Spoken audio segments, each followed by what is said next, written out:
Bezrat Hashem, on va essayer de faire aujourd'hui le Daf Ain He. C'est de l'eau minérale, hein, celui qui veut. Donc, Daf Ain He de Maseret Shabbat. Donc aujourd'hui, 40e jour du Homer, Hamisha Shavuot, Hamisha Yamim.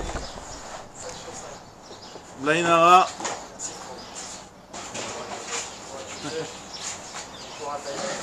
Alors, donc on y va, on en était 3 lignes avant la fin du Daf.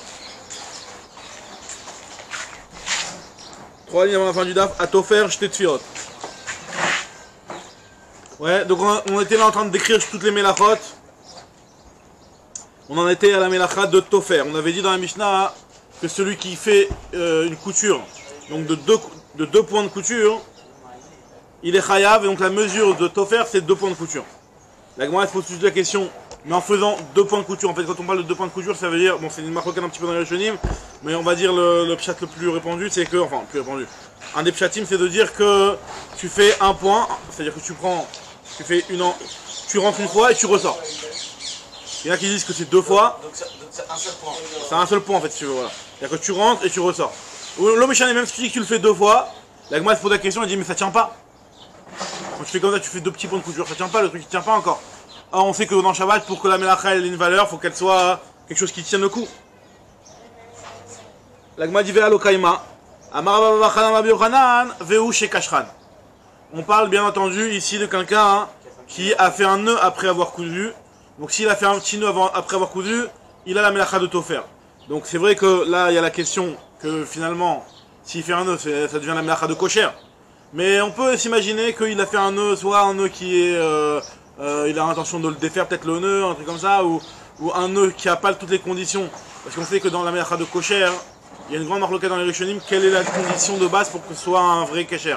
Est-ce qu'il faut que ce soit quelque chose qui soit uniquement le fait qu'il tienne, qu'il soit chez le Kayama, ça suffit? Ça c'est considéré comme...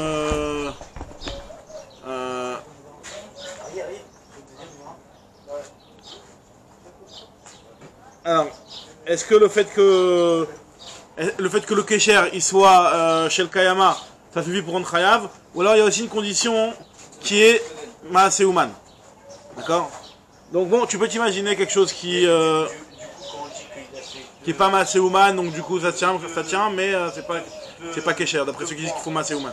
Les 2 points qu'il a dit, donc s'il n'a pas fait ce nœud à la fin, ça s'appelle pas qu'il a fait la melacha de... Voilà. Ou alors le méchant, il y a la melacha de kosher, et ce que tu as fait avant s'appelle tofer, tu as fait tofer, et après le tofer il va de pair avec un kosher qui s'ensuit, mais... Je fais 2 points, je fais pas un nœud à la fin. Il n'y a pas de triomphe.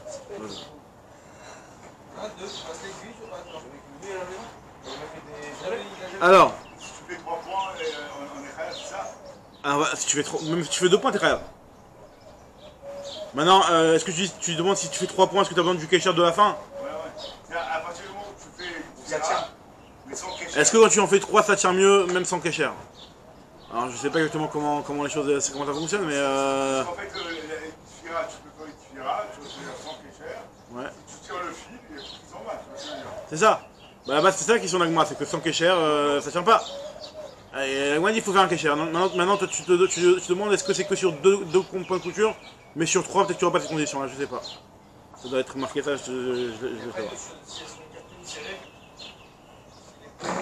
savoir. Bah oui, ça va jouer le fait que s'ils sont faits d'une certaine façon que ça tient mieux, même sans kesher, bah oui, ça va remplacer le kesher, ça va remplacer le kesher, quoi. L'idée c'est tout simplement de dire que le truc il tient. Parce que des points sans kesher, c'est à peu près comme avec des lacets. Tu mets des lacets en long, tu peux les retirer sans rien. Ouais. C'est le même système. Ouais, ok, donc en tout cas l'idée tout simplement ici c'est qu'on doit arriver à une situation où le nœud il tient la route, d'accord? Alors maintenant Agma continue, on avait vu dans la Mishnah aussi à Korea al-Menat Litfor. La melacha de déchirer, donc on avait dit bien entendu de déchirer tout simplement. C'est pas une melacha sur laquelle on est chayav puisque c'est une destruction, mais il faut que ce soit une destruction, quelque chose qui soit al-Menat de faire un tikkun. Donc là le Korea al-Menat Litfor. Donc l'Agma se pose la question, Kriya be Mishkan et Miyave. Est-ce qu'il y avait est-ce qu'on déchirait dans le Mishkan? Alors l'Agma elle dit oui, si. Rabba ve Rabzera d'Amre Tarvayou, les deux ils rapportent, il te dit, Sheken Yeria Shenafal Badarna, Kor'in Ba ve Tofrin Ota. une hieria, donc un tissu sur lequel il y avait eu une tolade qui était tombée, donc c'est-à-dire que des fois il pouvait arriver qu'il y ait une tolade qui s'accroche au tissu. Une tolade, c'est une petite bête, quoi, une petite bestiole qui s'accrochait sur le tissu et donc qui a fait un trou, quoi, une mythe ou je sais pas comment on appelle ça, un truc comme ça. Et donc ça peut faire un petit trou, donc pour réparer le trou, bah finalement tu peux être amené à déchirer pour élargir un petit peu le trou et après le recoudre droit, parce que si tu vas recoudre juste le trou, le fait que le trou il est rond, finalement ça va se voir. Donc si tu déchires, tu élargis le trou, le fait que ça soit quelque chose qui soit plus étalé et tu vas après délicatement faire une petite couture, ça va moins se voir. Donc des fois ça arrivait qu'on déchirait pour pouvoir faire après une couture qui est moins visible.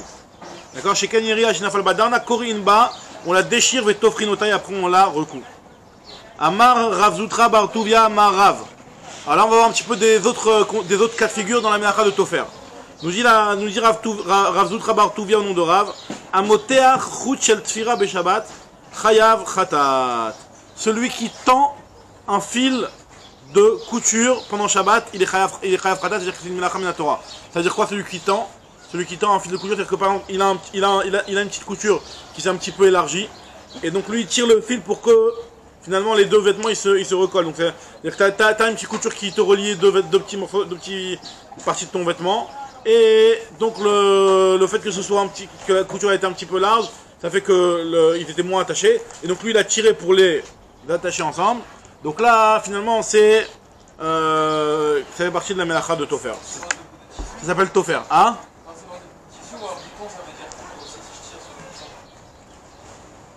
Alors l'idée c'est que tu vas plus les mechaber auto. Si dans le bouton ça va être mechaber auto, ouais, c'est la même chose. Deux halakim quoi, deux halakim, un tissu avec un bouton ou un tissu avec un tissu, non mais jamais. Très bien. Alors ça c'est la première halakha qu'il a dit. Deuxième halakha qu'il a dit, un truc aucun rapport, c'est alomet davar echad mina amgouche chayav mita. Celui qui apprend quelque chose d'un amgouche, il est chayav mita. Alors c'est quoi un amgouche? La Gemara elle va rapporter plus tard un petit peu deux explications c'est quoi le hamgouche. Mais Rachid ici il explique, un hamgouche c'est un mine. C'est quelqu'un qui est un apicoros quoi. Un apicoros. D'apprendre, un apicoros c'est qu'un type c'est un impi quoi. C'est un rachat, c'est un non-croyant. Et lui, d'apprendre de lui même des divrei Torah, c'est chayav mita. T'as un type qui est un gros païen, il vient et te donne un cours sur le truc. Celui qui écoute, il est chayav mita. C'est plus qu'un païen, c'est pas quelqu'un qui est. C'est quelqu'un qui a une philosophie anti-Torah. Ouais. Qui dit qu'il n'y a pas Dieu, quoi. C'est pas Stam C'est un païen. type qui. Pas païen comme nous on dit que c'est un type bon, il fait des avérotes, mais il croit en Dieu. Kofer, ouais. C'est mécréant. Mécréant. Exactement. Donc là on te dit que celui qui apprend la Torah d'un type, celui qui apprend même ne serait-ce qu'une chose d'un type comme ça, même des divrei Torah, il est chayav mita. Pourquoi? Parce que c'est un type qui peut peut-être t'influencer après dans son chemin. S'il commence après à t'apprendre des divrei Torah, après peut-être te rentrer aussi ses mauvaises. Bah, au moment où il avait appris de lui, il était correct. Non, il apprenait, on a dit qu'il apprenait même après que. Il y a des exceptions. Même après qu'il est. C'est sûr. Il est sur son cheval, il descend, il a. Ouais, mais il n'est pas grosse. Mais c'est, je sais pas comment comme ça. Après, il dit, il y a pas. En gros, ça n'existe pas, il n'y a rien pour On continue, on continue. J'étais moi je croyais qu'il avait appris de lui que tant que. En tant qu'habitant, il apprenait. Ok. Peut-être qu'il était pas dans ce niveau-là, peut-être, je sais pas. Et troisième halakha qu'il a dit, c'est que Ayoder le chashev tkufot umazalot ve'eno choshev asur le saper imenu. Alors c'est quoi cette histoire? Celui qui connaît le calcul des astres et des saisons. Alors c'est quoi en fait? C'est que en réalité dans la Torah il y a la science un petit peu astrologique de calculer les astres etc. Donc la Gemara elle en parle à plusieurs reprises et il y a vraiment des sougiotes qui parlent de ça. Donc normalement selon la Torah tu devrais connaître un petit peu, tu devrais pouvoir avoir un petit peu des connaissances sur ces sujets-là. Et celui qui a des connaissances sur ces sujets-là et qui ne les partage pas et qui ne les montre pas aux yeux des gens, et ben lui, on doit même pas parler de lui.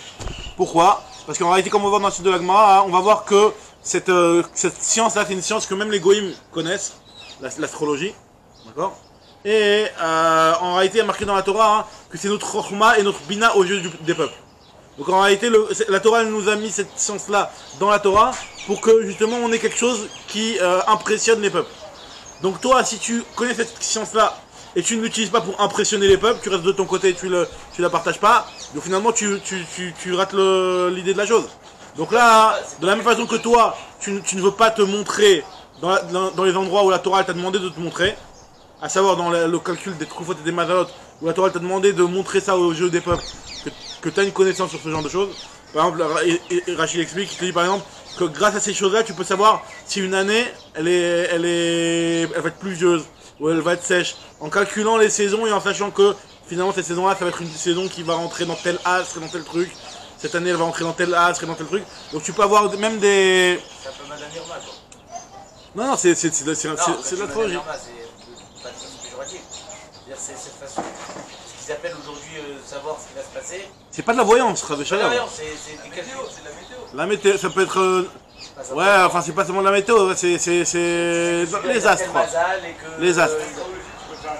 En tout cas, voilà, donc l'idée elle est quoi? L'idée elle est la suivante. L'idée c'est que la Torah elle t'a donné une chorma, toi tu la connais.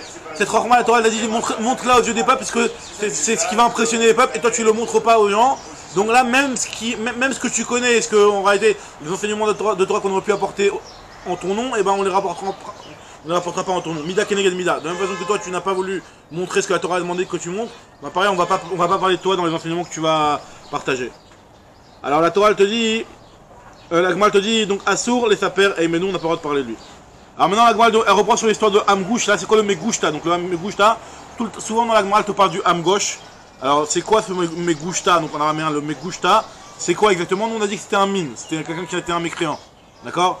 Maintenant la Gemara elle te dit Rav Shmuel Chadamar Kharche ve Chadamar Gedoufe. Il y en a un qui dit que non c'est pas un mécréant, c'est un sorcier. Et il y en a un autre qui dit que c'est un mine, Gedoufe c'est un mine. Qui est Hadouk, qui est attiré, qui est assoiffé par la Vodavara. Alors, ça c'est les deux avis différents entre Rav et Shmuel. Et la Gemara elle veut dire, Tistayem de Rav ou d'Amar Gedoufe. Et on va finalement, selon l'enseignement qu'on avait dit au préalable, qu'on avait cité au nom de Rav, on va réussir à conclure que finalement celui parmi les deux qui a dit que le Megushta, c'était le Gedoufe, à savoir le mine, c'est Rav. Puisque Rav il nous a dit juste avant, celui qui apprend une chose du Hamgosh, il est Chayav Mita. Or si c'est un sorcier, là t'as pas le droit d'apprendre de lui la sorcellerie. Mais si un sorcier il vient d'apprendre, je sais pas moi, des mathématiques ou un truc aucun rapport, il n'y a pas de problème. D'accord? Le Hamgosh, on n'aurait pas le droit d'apprendre les mathématiques? Ouais, Afiou d'avoir Echad, Shum d'avoir. Même des livrets Torah. Tu vas me dire les livrets Torah c'est encore... Non, ce que je veux dire, si tu ferais Torah, je peux le comprendre parce que il va te les transformer. Il va me transformer, mais pourquoi j'aurais pas le droit si j'ai un... Rien, l'idée c'est que tu t'approches pas d'un type comme ça. Si j'ai un prix Nobel de mathématiques qui est Hamgosh, j'aurais pas le droit d'apprendre les mathématiques. Ouais, exactement. Ouais, t'as raison, exactement. Ouais.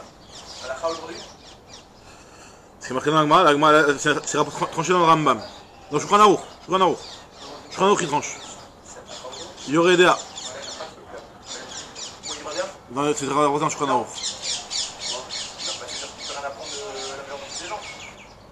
Maintenant, est-ce que maintenant on va dire que le Hamgouch c'est celui qui a des avis comme ça d'Apikorsut et qui les partage pas, ça s'appelle aussi un Hamgouch?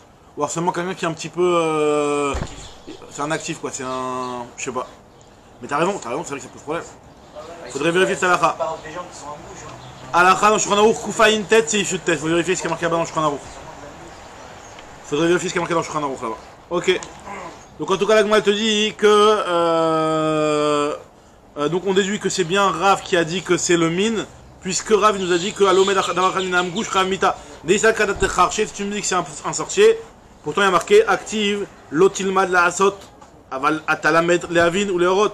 Tu ne devras pas apprendre de faire comme lui, mais tu pourras apprendre des compréhensions, de la Chorma de lui, il n'y a pas de problème. Donc Istayem finalement que c'est Rav qui a dit que le Hamgosh c'est le mine. Très bien. Amar Bishon ben Padia, Amar Bishon ben Levi, Mishum Bar Kapara. Donc là on reprend un petit peu l'idée qu'on avait dit juste avant avec les Tkufot et les Mazalot. Kol ayodea le chashev betkufat ou Mazalot ve'eno choshev alav akatuv ve'eno choshev alav akatuv omer ve'et poel Hashem lo yabitu ou matheadav lo raou. Celui qui connaît donc le calcul des saisons et des astres et il ne le partage pas, il ne le fait pas. Sur lui le pasuk dit que et poel Hashem, l'action d'Hashem, les merveilles d'Hachem, il ne les a pas regardées. et Umatseyadav Loraou, et donc lui-même ses actions on va pas les voir non plus. Ça veut dire qu'on va le mettre dans, on va l'ignorer ce type-là. Ce type qui connaît les merveilles d'Hachem et qui les partage pas, même lui ses propres actions on va pas les regarder, donc on va l'ignorer. Amar Bishmuel ben Amar Bechanan Minaï qui mitzvah la Adam le chachet kotum mazalot. D'où c'est donc c'est une mitzvah de s'occuper de cette matière-là, de calculer les trouvot et les mazalot. Chez Neymar Ushmar tem va asitem. Vous allez la garder, donc en parlant là-bas des troupes et des mazalot, vous allez les faire. Ki chormatrem ou binatrem les nehamim. Donc la Torah, hein, c'est votre sagesse aux yeux des peuples. C'est quoi la sagesse qu'on peut partager avec les peuples, de faire de la Gemara avec les peuples? C'est pas ça, ça va pas leur parler. Ezoi chorma ou bina sheil les nehamim. Avamer zechishuv troufatu mazalot. Donc là, ce que la Torah nous demande de partager aux yeux des peuples, parce que la Torah nous dit qu'il y a quelque chose qui est votre chorma et que vous devez la montrer aux yeux des peuples, c'est forcément quelque chose qui leur parle à eux, c'est seulement ce domaine-là qui est le domaine de l'astrologie que on doit montrer comme quoi la Torah elle est avancée sur cette chose-là. Très bien. Alors maintenant on reprend, donc ça c'est une petite parenthèse dans les Melachot. On avait parlé de la Melacha de Tofer, on a fait une petite parenthèse avec cette histoire-là. Donc maintenant on revient sur les Melachot. La Melacha de Tzad, il y a une Melacha de chasser. À Tzad Tzvi, celui qui chasse un Tzvi, on avait dit. Alors, la Gemara, elle nous reprend, elle nous dit que Tanoura Banan, Atzad Chilazon, celui qui chasse. Alors, Chilazon, c'est le coquillage, le fameux coquillage là, duquel on tire le Techelet. Donc, celui qui chasse le Chilazon, Ve'apotso, et qui va venir à l'écraser, à le presser, pour faire sortir de lui son sang, qui est le Techelet. Eno Chayav et la Achat. Il n'y a qu'une seule Melacha dans cette chose-là, la Melacha de chasser. De l'écraser, de lui faire sortir le sang, c'est rien du tout. C'est pas une Melacha. D'après Tanakama. D'après Rabbi Yehuda, il te dit non, Chayav Shtaim. Même sur la Ptia, t'es aussi Chayav. Pourquoi? Shaya Rabbi Yehuda Omer, Ptia Biklal Disha. La Ptia, ça fait partie de Disha. Disha, c'est le fait de sortir quelque chose de son écorce, comme on avait dit. On est. Ah. Non, parce que c'est quelque chose qu'on. Sortir Comme par exemple de presser un jus, c'est dash, d'accord? De la même façon que presser un jus, c'est dash. Tu as une orange et tu veux faire sortir de l'orange le jus.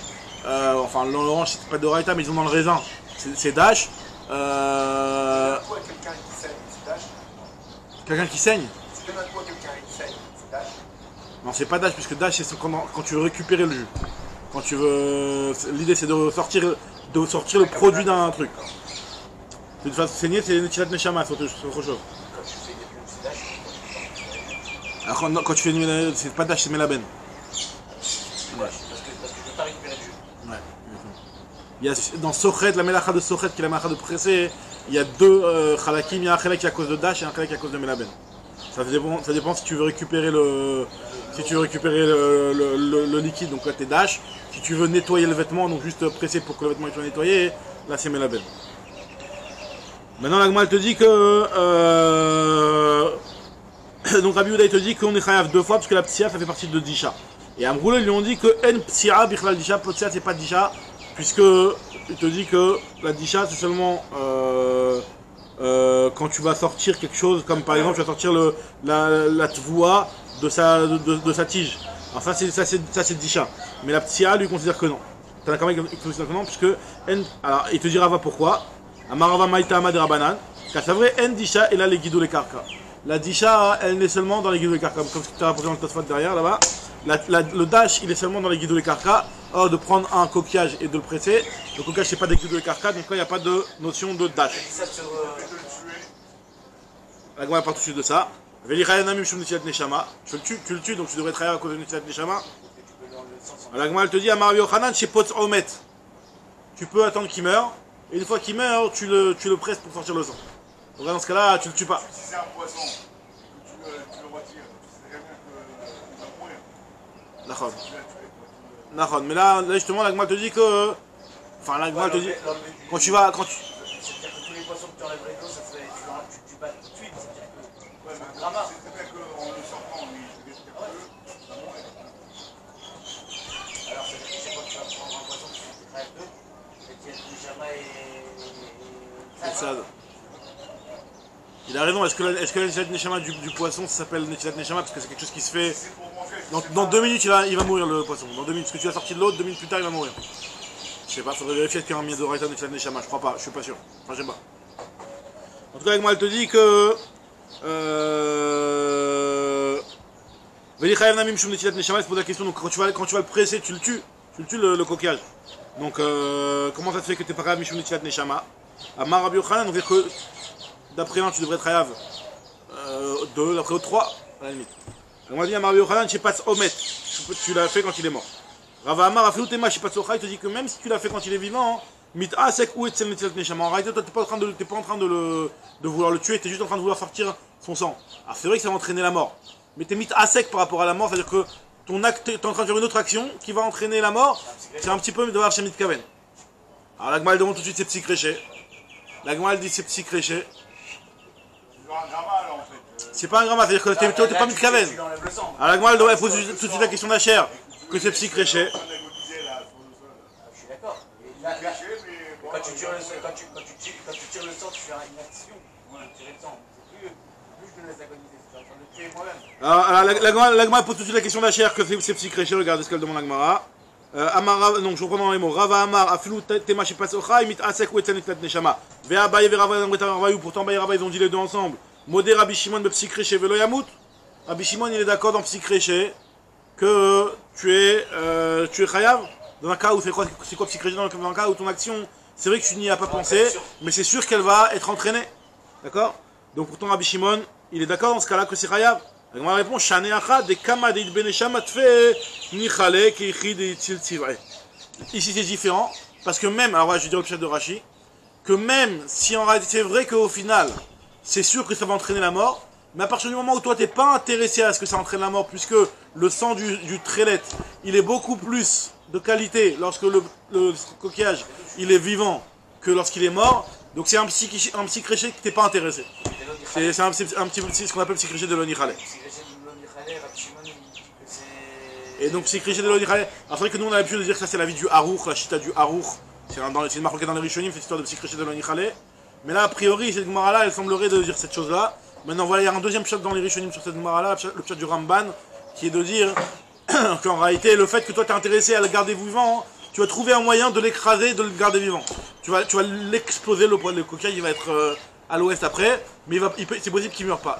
Donc vu que c'est possible qu'il ne meure pas, hein, et que toi en réalité dans ton action, dans ta façon dont tu vas l'écraser, tu vas faire en sorte de le tuer le plus tard possible, de ne pas le tuer. Donc là ça reste petit créché, c'est d'avoir chez Nomit Kaben. Donc là ça va rien à voir avec petit créché de l'Onichale. On a dit de base c'est mitasek, on a enlevé les sortes de mitasek. Mitasek c'est une expression ici, c'est pas dans le sens de mitasek comme on avait parlé jusqu'à maintenant. Ouais, mais mitasek dans le sens que c'est Melachachin sur les gouffas. Très bien. Shorto, celui qui a Shrita. La Gemara te dit Shochet Mishum Maï Chayav. Celui qui Shochet, quelle est sa melacha? Alors Rav Amar Mishum Tzovea. Il te dit celui qui fait il est Shochet, il est Chayav Mishum Tzovea. En faisant la Shrita, dans le coup de la BMA, il va prendre le sang, il va être rouge. Donc t'es Tzovea. Mais Shmuel Amar Mishum Netilat Neshama. Shmuel il dit le classique, c'est parce que j'ai en train de prendre une Neshama. Mishum Netilat Neshama. Alors la Gemara te dit, je comprends pas. Tzovea, j'ai pas compris. C'est quoi cette melacha? Qui t'intéresse? Moi je veux le tuer, je veux pas. Alors moi je te poser cette question là. Déjà premièrement je pose un autre problème, je comprends pas. Et le premier avis c'était qui? C'était Rav. Il te dit Tzovea, il est pas d'accord qu'il y a Netilat Neshama. Mishum Tzovea, Mishum Netilat Neshama, lo. Vada qu'il y a Netilat Neshama. Ema af Mishum Tzovea, deux mélachot. Alors Abba Rav te dit, moi je viens de dire comme ce que je vient de demander. Milta de Amri, Ema be Milta, la chose que je viens de vous dire. Emma Bemilta, je vais vous dire je vais vous donner une information dessus, parce que sinon vous allez vous moquer de moi. Quel rapport entre la Tzovea et la Shrita et Tzovea? D'accord? Pourquoi ça serait une Tzovea? Parce que des lolitou dare batre venichikou, allez, pour ne pas que les générations à venir viennent, comme par exemple Hacher, ils viennent, ils disent mais je comprends pas ce qu'ils racontent, et qu'ils se moquent de moi. Pour ne pas que les générations viennent et ne comprennent pas ce que j'ai dit, et se moquent de mon enseignement, donc je vais expliquer pourquoi moi je pense que c'est un Tzovea. Alors la Gemara te dit pourquoi cette Tzovea Bemaï Nichale. En quoi lui il est intéressé à colorier le bet Ashrita de la BMA. Quand tu as fait la Shrita de la BMA, la gorge de la BMA il est devenu rouge. En quoi tu es intéressé à ça? On nous dit la Gemara Nichale de Litvas bet Ashrita Dama qui rit de Nirzua Inche Velituvis Benumina. Il est intéressé de Litvasef bet Ashrita que se colorie le bet Ashrita dans le cou de la BMA par le sang. Qui rit de l'Irzoua, pour que les gens y voient la fraîcheur de la Shrita, en voyant que c'est encore rouge et que le rouge il est encore frais, les gens ils comprennent que la bête elle est fraîche et ils viennent l'acheter. Qui rit de l'Irzoua, Incha, Velitou, Velis Benoumine, qui viennent lui acheter la BMA. Très bien. Non, mais ça tient pas la route, tu vas faire une shrita pour la vente Shabbat. C'est pas la fonction du Alors, en général. En général, donc, c'est de terrestre, mais là, à Shabbat, tu vas faire une shrita. T'as le marché de la boucherie qui est Motzei Shabbat, 2 minutes après Motzei Shabbat, il y a le marché qui est ouvert. Donc toi tu veux une béma bien fraîche, tu lui fais la shrita. Et tu veux pendant Shabbat, tu veux faire le coloris. Hein? Ouais, non mais Achanat, déjà, Achanat c'est un truc des Rabbanan. Mais là c'est juste pour expliquer pourquoi le type il serait... Ou alors encore pire, je peux te même dire un type qui est un gros païen, il fait ça pour vendre chez le marché Goy. Il a égorgé la BMA, il va montrer qu'elle est fraîche, il vend ça. Ok? Amol Chove Ame Abdo.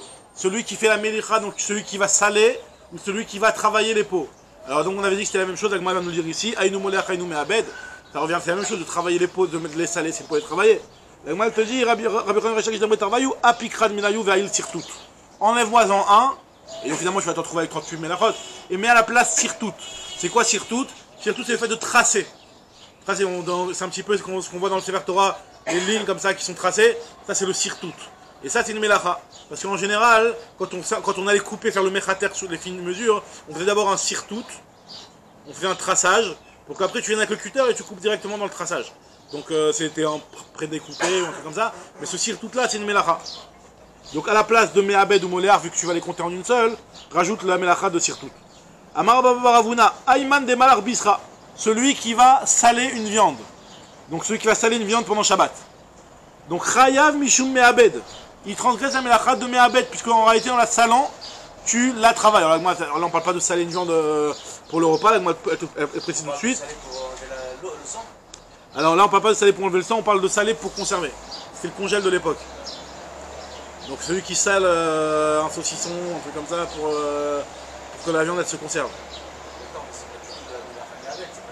Bah si c'est ça, c'est quoi la salaison? Pourquoi la salaison elle conserve? Tu prends de la morue salée là, tu sais comme il y a dans les marchés là, ces trucs comme ça. C'est quoi ce truc là?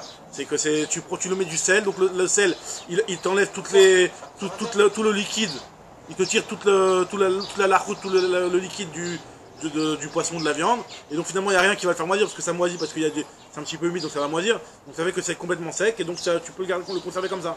Donc tu as transformé un petit peu le truc. Donc là, et la elle va tout de suite expliquer. Elle te dit, premièrement déjà c'est le premier avis, il est de dire que il y a Me'abed, Rava lui te dit non, en iboud be'ochlin. Il n'y a pas de iboud be'ochlin, le iboud c'est seulement dans les pots. Amar Rabashit te dit que moi je pense que Afilou Rababa Ravuna, ce qu'il a dit que c'était Me'abed, lo amar ela dekaba ela leucha. Seulement quand il va saler pour le chemin, comme ce que je vous ai dit, il veut les conserver à longue durée, donc il va saler le truc pour que la viande elle se conserve. Aval les bêta, l'homme a joué inish michle et. Mais pour la maison, un type qui veut saler pour la maison, que ce soit pour cachériser sa viande, ou que ce soit pour manger, quoi, pour que sa viande ait un bon goût, alors là c'est sûr que quand il va saler, il va pas mettre une quantité de sel qui est tellement grande qu'il va rendre son truc comme du bois. Alors en nous, quand on parle de Me'abed, c'est qu'on parle de quelqu'un qui met une tellement grande quantité de sel que ça va le transformer comme du bois, c'est-à-dire que ça va le durcir, ça va le transformer ce truc. Moi, j'ai l'impression que dans la viande, il y aura plus un problème de bichou que de Me'abed. Ah d'accord, t'as raison, c'est vrai que le union de Melicha, on dit que Maliar Kérotéach, et c'est vrai qu'il y en a qui veulent comparer ça au bichoul. Mais ça on verra dans le Prekshmonesh Ratzim par rapport aux légumes, de préparer la saumure, etc. On verra, c'est vrai qu'il y a la vie du Rambam qui parle un petit peu de bichoul par rapport à ça. Mais là pour l'instant, avec moi, elle te dit que c'est une Melacha Bifna Atzma, Moléach, de travailler la peau. Parce que là, voilà. Sur le travail des peaux, je ne sais même pas si on dit forcément bichoul. Là-bas, le Rambam il va parler par rapport à les conserves, etc. Ah, lui, il parle de la viande. La peau, il n'y a pas de bichou. Oui, la viande que je veux conserver, quoi. Quoique même la peau, parce que tu lui changes sa tuile était rare, tu rends dur. On a dit que la peau, on l'a scellée pour la lisser après. Il y a un Rambam, si je me trompe pas, il y a un Rambam comme ça qui parle de bichoul pour la Me'abed. Une peau qui était molle, tu la rends dure. C'est exactement le cas de bichou, c'est que tu ramollis. Parce que c'est vrai qu'il y a une expression. D'après un des Rishonim, il a dit qu'on a même rendre. Sur le Rambam, je crois. Il a dit que quand on le rend de mou à dur ou de dur à mou. Ouais.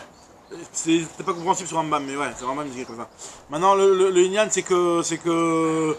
Qu'est-ce que j'étais en train de dire? C'est vrai qu'il y a marqué dans la Gemara, dans Choulin, dans plusieurs endroits, il y a marqué que Maliar Kérotéach. Tu vois, on dit que quand tu fais la Melicha, c'est comme une cuisson la Melicha.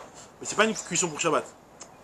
Alors peut-être ça peut se comparer à la cuisson, il y en a qui vont dire que c'est un dérabanan, c'est quelque chose qui ressemble à la cuisson, mais c'est pas une cuisson Mamash, parce que la puissance de Doraita, c'est avec le feu. La Melicha, c'est pas. En général, quand on dit Mal Keroter, c'est marqué dans les Rishonim, c'est marqué dans les Rishonim que le Mal Keroter, c'est suivi par rapport au passage d'égout. Ce qu'on appelle au bliot. Les bliot des Ta'amim, comme dans ici au Véter, de faire passer un goût que tu fais passer avec un clirichon, clichéni, etc. Que le feu il fait sortir le goût d'un truc, le Ta'am pour rentrer dans un truc. Netinat Ta'am, par rapport à la Netinat Ta'am, là la Melicha elle a une force de Netinat Ta'am. Mais par rapport à Bichoul de Shabbat, non. Ça c'est la plupart des Rishonim pensent comme ça. Que sur à base de chaleur. À base de feu. Ouais. De feu. Chaleur du soleil, c'est pas une melacha. Hein? Juste le feu. Alors, Tolda Taour, non, Tolda Taour c'est de Raïta aussi, mais Tolda Chama ou Chama, Chama c'est Moutar et Tolda Chama c'est des Rabanan. Ils sont à froid, quoi. Tu prends un carpaccio de saumon, du avec du citron, du fruit. Voilà, donc ça s'appelle pas Bichoul, c'est pas la melacha de Bichoul. Alors, ça peut être, donc ce ne sera pas le Doraita de Bichoul en tout cas. Alors, maintenant, elle te dit que Amemarko va Mechatro. On a vu la melacha de Memachek. Alors Memachek ça voulait dire poncer. Et ça voulait dire aussi rendre lisse. D'accord, donc c'est tout ce qui rend lisse. Et Mechatro, le melacha de Mechater de couper. Selon une mesure. Alors elle t'explique, elle te donne un exemple. Amarbi Achabachanina. Ashaf ben Amoudim Beshabbat. Chayav Mishum Memachek. Celui qui est Shaf ben Amoudim, c'est celui qui va rendre lisse entre les poteaux. Alors Rachid donne l'exemple d'une pergola comme ça. Où tu as des poteaux. Et entre les poteaux, c'était un endroit où les gens s'asseyaient, où les gens ils se posaient, d'accord. Et donc, si jamais c'était cabossé, les gens ne pouvaient pas se poser, s'asseoir, ils se mettaient sur l'avant. Donc, ils mettaient leur petite martellette, leur petit tapis, ils s'asseyaient comme à l'ancienne. Donc, si c'est pas lisse, les gens ils peuvent pas bien s'asseoir. Donc, le type il est chaf ben amoudim. Entre l'amoudim, il va aplanir le sol. Ça, c'est la melacha de Memachek.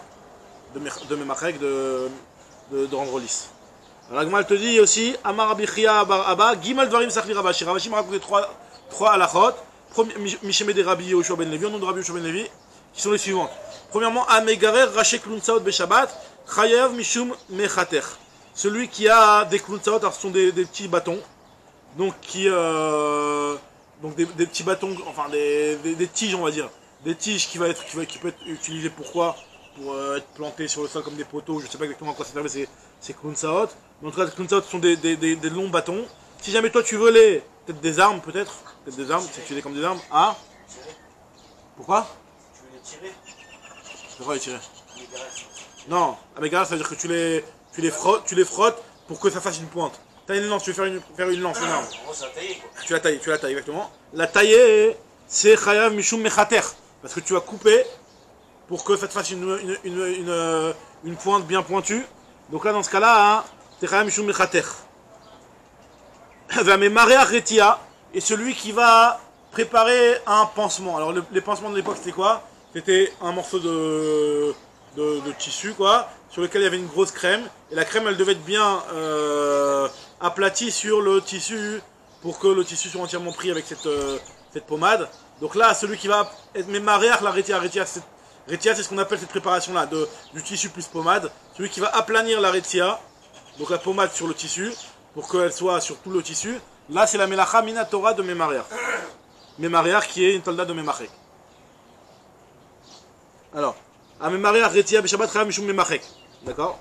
À Mesatet et Taeven, maintenant celui qui va rendre lisse une pierre. Il a pris une pierre d'une montagne, quoi. Il a arraché une pierre d'une montagne et il veut la rendre lisse pour l'utiliser. D'accord? Là, on te dit que celui qui fait ça, il est chayav mishum makeve patish. Alors, Tosfot il explique pourquoi on est pareil à cause de Memachek et de Mechater. Parce qu'on parle qu'elle avait déjà une forme qui était déjà présentable. Et au niveau des mesures, elle était déjà. Elle était déjà. Toi, t'as juste. Alors, Tosfot il dit aussi, c'est un petit peu machement dans Tosfot, qu'en réalité, là ce qu'on parle de lisser, c'est pas de la planir et de la rendre carrée, c'est de faire les petites décos. Les petites. Comment on appelle ça? Les petites frises et les petites gravures que tu fais par-dessus. Ok. En tout cas, l'agma continue, elle te dit à Rabbi Shimon ben Kisma. Et donc il considère Parce que sinon, si tu aplanis une pierre, vraiment, t'es Chayav Mishum Memachek. Il considère cette pierre comme un kili, c'est parce que c'est à l'intérieur. Elle fait partie d'un kili, au makib patish. Pour que ce soit makib patish, c'est que tu l'as rendu kili. Enfin, pas forcément que tu l'as rendu kili, ça peut être un keli que tu as fini. Il est déjà keli. Donc c'est une pierre qui a par rapport au Echot Touma, il est déjà un Keli. Dans celui toi tu lui as rajouté une petite touche finale. C'est parce qu'il était déjà un Kéli. La pierre elle était déjà prête. Si je prends une pierre. Non, mais on parle disons une pierre comme ça que tu vas l'utiliser après cette pierre pour l'utiliser dans un binyan. Mais finalement, il y a déjà une première étape qui est fabrication de pierre. Il y a une usine de fabrication de pierre, après il y a un autre métier qui est de fabriquer des murs. Mais il y a fabriquer une pierre. Celui qui arrive à la conclusion de la fabrication de la pierre, c'est déjà une étape qui est une terminaison. Et même si après toi ta pierre finalement tu vas l'utiliser pour notre construction, mais il y a déjà une première étape qui est terminée, qui est déjà marquée ici. Là, c'est un Kéli En en lui-même. lui-même. Mais même si après tu vas l'utiliser pour autre chose. Et pour être une partie d'un mur. Ça, je suis en train de dire. Mais non, Ça. non, si c'est pour l'utiliser que pour être une partie de mur, que ça soit un Kéli, je comprends pas le Makipatish. Si tu dis que c'est parce que je vais l'utiliser comme. C'est pas le Makipatish, parce que. Non, c'est qu'en soi, déjà tu considères que c'est déjà une étape qui est un finish dessus. Hein? C'est pas un binyan. Et c'est pas un binyan. C'est pas un binyan, ouais. Alors maintenant la Gemara elle te dit ici, elle continue la Gemara en te disant que Amar Bishimon ben Lakish Atzar Tsura Bekli, celui qui va graver une petite, qui va donner une forme à un Keli, ou qui va graver une forme sur un Keli plutôt, ou Amenaper Bekli Srouchit, Amenaper Bekli Srouchit c'est celui qui va faire un ballon, souffler un ballon de verre. Donc un petit peu on dit que le fait de faire un ballon pendant Shabbat, ça rentre dans cette mélacha là, de souffler dans un ballon, c'est que tu as donné une forme au truc. Là, dans ce cas-là, il est Chaim Shuma Kevepatish. Chaim Shuma Kevepatish. Amar. C'est ça, un grand melacha. Amar Rabbi Yehuda, Ayman de Shakil a coupé Miglime, Chaim Shuma Kevepatish. Celui qui va couper les fils qui dépassent d'un vêtement qui est terminé, donc le vêtement il est terminé, et tu vas enlever les fils qui dépassent. D'accord? Donc, Chaim Kevepatish, tu finis le vêtement. Van Emile des capitales. Là, oui, bien entendu, c'est des fils qui sont gênants. On parle pas de la chemise où il y avait tout. On parle Une glima, il y avait une djellaba ou un truc comme ça, et que quand elle a été faite, il y a les fils qui dépassent, il les a pas encore enlevés. Donc celui qui les enlève, il est quand même Shuma Kevepatish. Amar, alors Agma continue, Tanoura Banan. avec le col, ouais. Ouais, non. C'est ça le mec. Non. Ouais, on a vu ça la fois. C'était l'exemple du. Poter Betatsava, on a vu dans. Non, c'est juste que je veux savoir si c'était autre chose. C'est autre chose là. Là, c'est juste. Il y a un stade, une fois qu'il y a des petites coutures, il y a des petites qui arrivent, qui dépassent. Voilà, Donc, c'est ça. Cette mélacha, elle existe toujours, sauf qu'elle existe plus chez nous, mais à l'usine. Voilà, et après, la chemise. Le vrai Ça va. ça passe en. On ne coupe pas du. Voilà, il y a des coutures, il n'y a pas des petites. Très bien. Maintenant, Agma continue, elle te dit Akotev Shteotiot, celui qui écrit 2 lettres. On avait dit dans la Mishnah, celui qui écrit 2 lettres, il est Chayav Mishum Kotev. Alors Agma, elle t'explique Tanoura Banan Katav Ot Achal Gdola, quelqu'un qui a écrit une très grande lettre, mais elle n'a pas de quoi. Elle a la taille de 2 petites lettres, mais en finalement, c'est qu'une seule lettre. Il n'est pas Chayav, parce qu'il a écrit qu'une seule lettre. Alors, Katav Ot Achal Gdola, Veyeshbab Mekoma Lechtov Shtaim, Pato. Machak et Gdola, mais si jamais il a effacé cette grande lettre là pour en écrire 2. Non, même pas pour en écrire 2. Il a effacé un endroit et dans cet endroit là il reste une surface de telle sorte qu'il a de quoi écrire 2 lettres. Là il est chayav, puisqu'en fait finalement ce mochek là c'est almenat lirtov shteotiot finalement. Donc ça c'est une khumra, nous dit la Gemara, qu'il y a dans la melacha de mochek par rapport à la melacha de kotev, que quelqu'un qui va écrire une grande lettre, qui même si c'est une taille de 2 petites lettres, et ben il n'est pas tour, tandis que quelqu'un qui est mochek une grande lettre, vu qu'il y a de quoi écrire dessus 2 petites lettres, et ben il est chayav. Et apparemment, de ce qu'il s'est dit dans le Gemara, même si lui n'a pas l'intention d'écrire 2 petites lettres, on dirait. Ça a l'air, hein. Que même s'il n'a pas l'intention d'écrire 2 petites lettres, c'est même le fait d'avoir effacé une grande lettre et que potentiellement il y a de quoi écrire 2 petites lettres, et ben hein, c'est déjà chayav. Comme ça c'est machma. C'est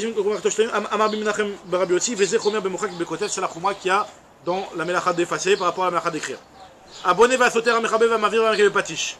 On a terminé sur les melachot de bonnet, construire, sauter, détruire, mechabé, éteindre, mavir, allumer, makebe patish, donc la melacha de makebe patish. Alors c'est quoi la melacha de makebe patish, comme on explique jusqu'à maintenant? Rabba veravzira dam retarvayu, kol midé deit begmar melacha, chalam shu makebe patish. Toute chose qui est le gmar melacha, qui est la finition d'un objet, c'est considéré comme makebe patish.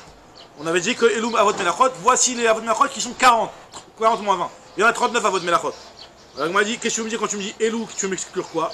La Poukemi de Rabbi Eliezer de Mechayav al Toldabim comme Av.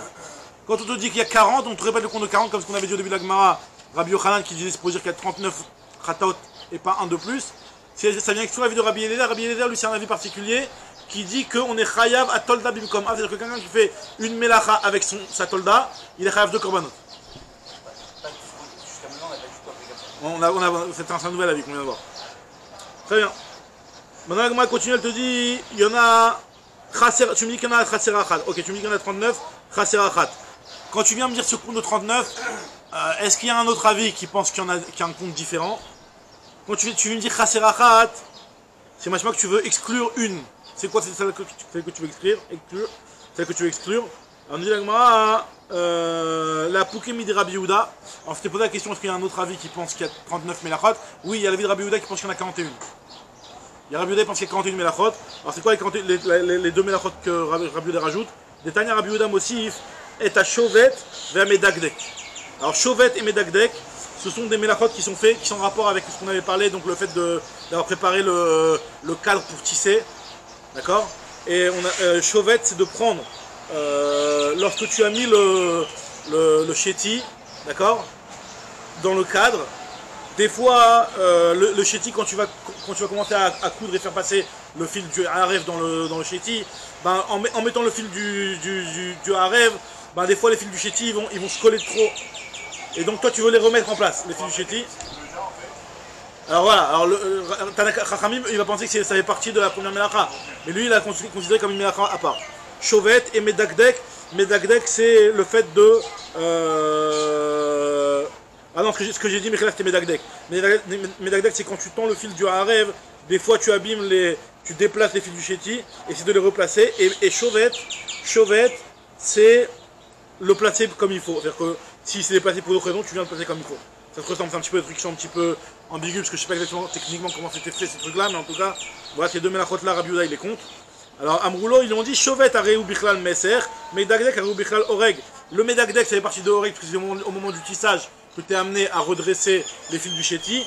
Et Shovet, ça fait partie de meser, parce que c'est au moment où tu prépares le chéti, qui est la melacha de meser, où tu prépares le cadre. Donc là, c'est à ce moment-là que tu fais la melacha de Shovet, de remettre les fils comme il faut.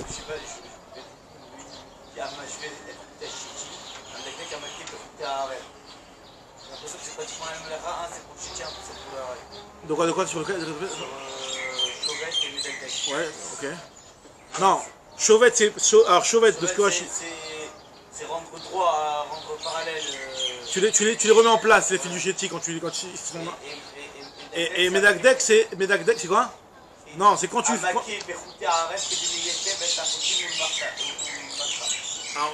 Oui, mais quand tu fais ça, ça déplace les fils du chéti, tu vas aussi taper un petit peu sur le haref pour ne pas que le haref soit trop serré et qu'il te déplace les fils du chéti. C'est comme ça que j'ai compris. Bon. Alors la nouvelle Mishnah. Alors maintenant, nouvelle Mishnah, Ve'od klal acher amrou. Voici un autre klal. On a eu klal gadol, Ve'od klal acher, voici un autre klal qu'on va dire maintenant. C'est que là, maintenant on va rentrer dans les shiurim. Là, pendant plusieurs, je dirais même prakim, on va parler des shiurim, des mesures. On avait parlé de Kagro-Geret. On va voir que chaque melacha, elle a une melacha, et des fois il peut y avoir une melacha qu'en fonction de l'objet, il y aura un shiur différent. Par exemple pour Otsaha, ça va dépendre de ce que tu vas être motzi. Il y a des choses ils sont déjà assez importants avec une quantité minime, il y a des choses qui sont importantes avec une quantité plus grande. D'accord? Donc là on va voir que, ce que nous dit la Mishnah, que ça va dépendre de l'importance de l'objet que tu es en train de sortir. Alors nous dit la Mishnah, voici un autre cas qu'on va te dire par rapport au shiurim de Yichot Shabbat, que Amrou, Kol Akacher Leatznia ou Matnim, Kamou, Veotsio Beshabbat, Chayav Khatat. Tout ce qui est Kacher Leatznia, c'est-à-dire que Kacher Leatznia, c'est-à-dire que c'est assez important pour que les gens ils le mettent de côté. C'est-à-dire que c'est quelque chose qui a une importance. Leatznia, c'est une expression pour dire que c'est un shiur important qu'une personne considère. Un shiur qui est considéré par une personne. Tout shiur qui est considéré par les gens et que les gens considèrent et le mettre de côté, c'est-à-dire que c'est pas quelque chose qu'ils vont jeter. D'accord? Et que toi tu vas prendre cette quantité-là et tu vas la sortir, tu es Chayav. Par contre, moins que cette quantité-là, dès que c'est une quantité qui n'est pas considérée, alors là, si tu vas le sortir, tu n'es pas Chayav Khatat. Est-ce que ça dépend de chaque personne ou pas? La Gemara de la Mishnah tout de suite. Alors là, il y a plusieurs avis. On va voir dans la Gemara, il y a l'avis de la Mishnah, il y a d'autres avis dans les Tanaïm, tu vas voir exactement sur le point que tu demandes. Alors, Ve'en Matznim Kamou, par contre, Ve'chol She'eno Kacher Leatznia. Si jamais ce n'est pas quelque chose qui est assez important.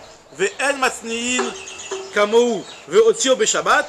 Donc en général les gens ils ne gardent pas une quantité aussi minime et lui il a sorti cette quantité là et no chayav et la matsnio, celui qui rase seulement celui pour qui ça va être important. Donc c'est-à-dire que c'est au niveau personnel, comme tu disais. C'est-à-dire que si une personne pour lui, elle donne de l'importance à cette quantité-là, et ben cette quantité-là, si lui il la sort, il est chayav.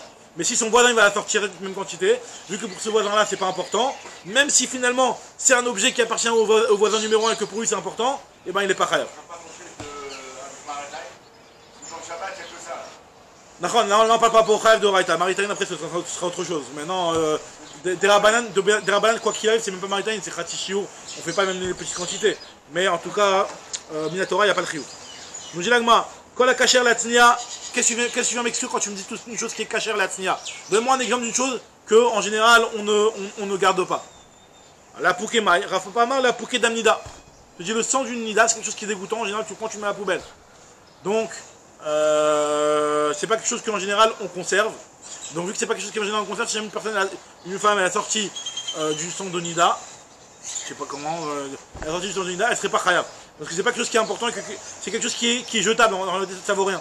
Donc toute chose qui vaut rien, qui est amenée à être mise à la poubelle, et ben ça ne vaut rien. Alors les Rishonim posent toute la question, c'est que finalement le sang, des fois tu peux être amené à l'amener au khacham. Une femme elle veut savoir si le sang, elle a vu une couleur qui est marron, rouge ou je sais pas quoi, elle veut savoir si c'est du sang. Hein? Kadak. Alors ils répondent qu'en fait t'emmènes que le kedem, t'emmènes pas tout le sang. Le sang c'est pas quelque chose qui... Ça dégoûte, j'imagine même le rara. Alors maintenant l'agma elle te donne un deuxième avis, c'est quoi une chose aussi que tu ne sors pas? Atse Hachira, du bois d'un arbre de Avodazara. Alors Avodazara c'est quelque chose qui a sur Béana, t'as pas à en profiter. Donc de manière naturelle, tu t'en profites pas, hein, tu le jettes à la poubelle, tu le brûles. Donc... Si on parle du bois Hatsi en lui-même, que les mecs ne donnent pas d'importance. La tznia, j'ai compris que c'est quelque chose qui ne donne pas d'importance. Ouais. Quelque part, si je le sors pour l'emmener à un endroit, c'est que je lui donne l'importance. Oui, alors le matzino, c'est le matzino. Et on rêve le matzino. C'est seulement celui qui matzino. Maintenant, ah, tu veux dire que même une autre personne, si elle va le sortir. Si il va sortir ce genre de choses, s'il l'a sorti, c'est que quelque part il a donné de l'importance, il le remet à la poubelle. Ah, je veux dire, il a sorti le à la poubelle. Peut-être. Ouais. Un cas de figure où il a sorti pas pour. C'est pas vraiment quelque chose qui donne de l'importance, t'as raison. S'il donne de l'importance, t'as raison. Alors maintenant, elle te dit. Il y en a un deuxième avis, Maroukva, Amar la Pouké Atseachera. Agma dit celui qui dit le Damnida, elle a pas très dans l'Atseachera, puisque le Atseachera c'est quelque chose qui a sur Bana, donc Bana c'est sûr que c'est pas important. Madame Atseachera, celui qui dit que le Atseachera, donc c'est pas ça sur Bana. Aval Damnida, des fois, Matna les Shunra. Des fois le sang du Nida, on peut le garder pour le donner au chat. Alors pourquoi, qu'est-ce que ça fait de donner au chat du sang de Nida? Alors il explique Rashi que le fait de donner du sang d'une personne à un chat, d'accord? Et ben non, au contraire. Au contraire, il le garde pour le chat parce qu'il veut donner à manger à son chat ou je sais pas quoi. Après, pourquoi l'autre avis considère que tu vas pas garder ça pour donner à manger au chat? Parce que ça va l'affaiblir la personne. Une personne qui donne son sang à un chat, il y a une sorcellerie ou je sais pas quoi qui fait que la personne elle est affaiblie. Il y en a d'ailleurs qui expliquent que c'est pour ça que le prépuce de la mina, tu l'enterres. Et tu l'as enterré à un téphar pour ne pas qu'il soit mangé par un chat, parce qu'on dit que si jamais c'est mangé par un animal, ça peut entraîner Shalom un petit peu de... Ok. En tout cas, la Gemara te dit ici, Amarabi aussi, Rabbi Hanina. Non, j'ai retenu le Mechila. Veidar, Kevan de Khalchal, puisque ça va affaiblir la personne, donc on va pas s'amuser à le conserver ce truc-là, on le jette d'office. Amarabi aussi, Rabbi Hanina, Aïdelo Rabbi Shimon. Notre Mishnah ne va pas comme Rabbi Shimon. Parce que qu'est-ce qu'il a dit Rabbi Shimon? Parce que dit que Rabbi Shimon, Amar lo amuka shiurim alelu, et là les matzni aehen. Tous ces chiours n'ont été dit que pour ceux pour qui les cachent. Ça veut dire qu'en réalité, nous on avait dit quoi dans la Mishnah? On avait dit qu'il y a un chiour. Ce chiour là il est pour tout le monde. Moins que ça, c'est seulement celui qui va lui donner l'importance. Mais il y a un chiour qui est pour tout le monde. Alors Rabbi Shimon dit non, que tous les chiourim n'ont été donnés que pour ceux qui donnent de l'importance à ce chiour là. Ça veut dire que d'après lui. Voilà, exactement. Les yeux. Tout le temps. Alors maintenant regarde, ça c'est un deuxième avis, l'avis de Rabbi Shimon, et donc notre Mishnah l'exclut Rabbi Shimon. Et juste on va terminer sur la petite Mishnah sur ça. Vechol she'eno kasher latznia, Marabi Elazar, hadelo ki Rabbi Shimon ben Elazar, il y a un autre avis qui n'est pas comme Rabbi Shimon ben Elazar. Qu'est-ce qu'il dit Rabbi Shimon ben Elazar? De Tanya, klal amar Rabbi Shimon ben Elazar, kol she'eno kasher latznia ve'en matnim kamou, tout ce que les gens ne cachent pas en général, ve'urchar les evitznio, ou ba'acher ve'otzio, nitrayev ze b'marshava shalve. Si jamais il y a une personne qui va sortir un objet qui a reçu son importance grâce à la volonté de le conserver d'une autre, d'après Rabbi Shimon ben Elazar, c'est chayav. Donc c'est pas comme une Mishnah. Donc il y a trois avis finalement. Il y a l'avis de notre Mishnah qui dit que c'est seulement celui qui l'a sorti pour lui-même, pas pour les autres. Il y a Rabbi Shimon ben Elazar qui dit que c'est même pour les autres. Et il y a l'avis de Rabbi Shimon qui dit que toutes les mesures Bechlat, c'est celui qui donne l'importance. Chazak ou Baruch.